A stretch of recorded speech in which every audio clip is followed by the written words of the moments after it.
আমি মনে করি যে যুদ্ধ অপরাধীদের বিচার কন্টিনিউ করা দরকার রয়েছে। শেখ মুজিব সাধারণ ক্ষমা ঘোষণা করেছিলেন, শেখ হাসিনা সে বিচার শুরু করেছিলেন। আজকে তারা যেভাবে আস্ফলন করে বেড়াচ্ছে, শিক্ষাঙ্গনে তারা পায়ে রক কাটে, শিক্ষাঙ্গনে তারা যে উশৃঙ্খলতা করে, আজকে তাদের দোসররা বলে যে ৭২কে সংবিধানকে ফেলে দিতে হবে।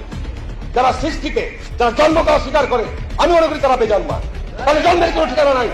আমি মনে করি যে যুদ্ধ অপরাধীদের বিচার কন্টিনিউ করা দরকার রয়েছে, কারণ তারা এই কিছুক্ষণ আগে আমার বক্তা বলে গেলেন যে স্বাধীনতার উষা লগ্নে বহু পতিত মুক্তিযোদ্ধাকে তারা নির্মমভাবে হত্যা করেছে, সঠিক।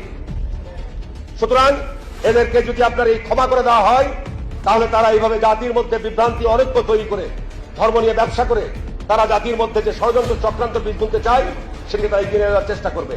কিন্তু আমাদের মুক্তিযোদ্ধাদের এবং মুক্তিযুদ্ধের প্রজন্মদের যুগের পর যুগ আমি মনে করি তাদের রাজনৈতিক যে হিংসাত্মক কর্মকাণ্ড, শিক্ষাঙ্গনে তারা পায়ে রক কাটে, শিক্ষাঙ্গনে তারা যে উশৃঙ্খলতা করে, আজকে তাদের দোসররা বলে যে ৭২কে সংবিধানকে ফেলে দিতে হবে। যারা সৃষ্টিকে, যারা জন্মকে অস্বীকার করে, আমি মনে করি তারা বেজন্মা, তাদের জন্মের কোনো ঠিকানা নাই।